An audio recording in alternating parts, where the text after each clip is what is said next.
this is a lesson on hip release and opening of the hip flexors and glute activation, which I know everybody needs, especially if you've been doing a lot of sitting because we're all stuck at home.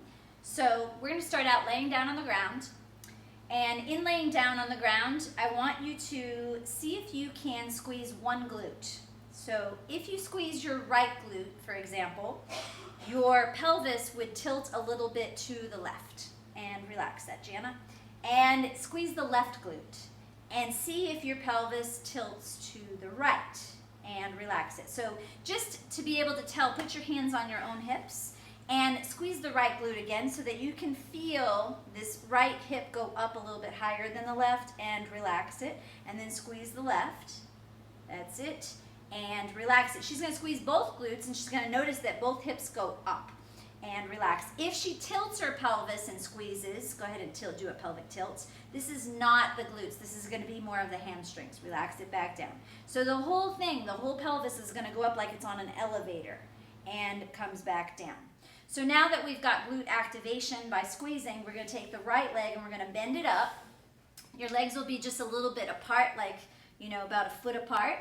And she's going to push with her right foot to roll her pelvis to the left, like we just did. It's important that your left side stay down on the ground, that it has weight, and that your quad on the left isn't working, and then bring it back down. She's going to do that 3 or 4 times, pushing through her foot to roll the pelvis over. She's going to notice that it opens her rib cage a little bit and comes back down.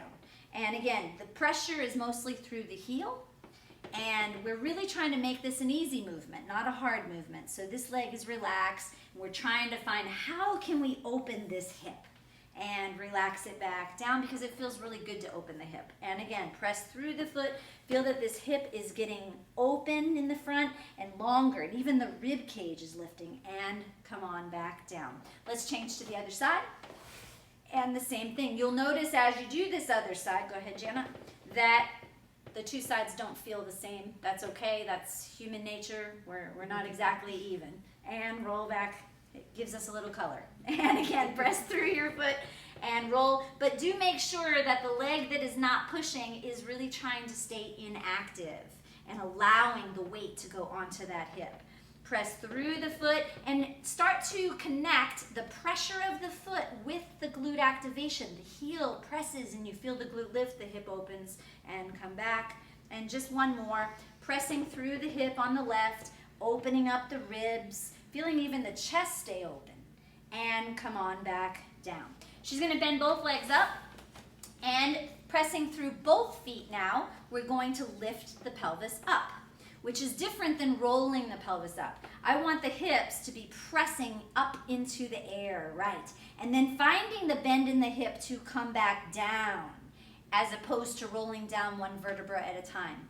Again, she's gonna press through the foot, and the hip joints are pressing up so that she can find that pressure through the foot and activate the glutes. You can find a little more activation once you stay there for a second, and then bring it right back down. I'm going to have her take her right foot. You're going to put it on your left leg. Now what that means is not across your leg, but the bottom of the foot is going to be on the thigh bone, especially the heel. The heel is the most important thing. And however you can get it there, it doesn't need to be perfect. She's going to lift up the hips again and press with this top foot to help lift the bottom. And come back down. We don't want to push so hard that we cramp. We just want to teach the body, how do I use this top leg to help lift the hips, even though it's up in the air and it's not on the ground.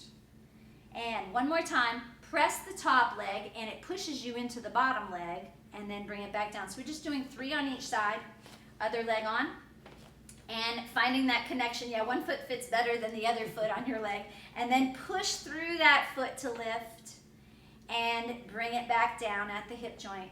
And again, push. Feel how that thigh goes away from you, that heel pushes the knee, and come back and feel the hinge of the hip bending. And again, reach it out. Don't forget to breathe while you're moving, and relax your neck. And bring it back down, and then both legs back again. So again, 2 legs separated, making sure that they're in a comfortable place to push. And now we're going to lift both legs again and give a comparison. How does this feel compared to the time we did it the first time? press and lift. A little lighter, and come back down. Should feel like your body learned a little something and that it got easier to organize this movement because your body learned to push these knees away and get those feet. And just 3, one more time, press, feel the chest opening and pushing through the feet to activate the glutes, and then relax that back down. Jana's gonna roll over onto her stomach. We're going to put the hands kind of like you're in a push-up position. Make sure your elbows are not down on the ground, that they're up in the air, so her hands are right underneath her shoulders. Her head is going to turn to one direction, so it's turning to the right. So if everybody that's doing this along with the video could also turn it, that way we go the same way. Head is turned looking to the right. She's going to bend both knees up, and she's going to cross her ankles. So you just pick which ankle you want to cross, but take note of it. Legs are a little bit apart. And all we're going to do is we're going to tilt her legs away from the way she's looking. So she's looking to the right. The legs are going to come over to the left. We're keeping the ankles crossed, and that right knee is going to come up off the ground a little bit. So that, yeah, the whole shape is tilting. And then bring it back down.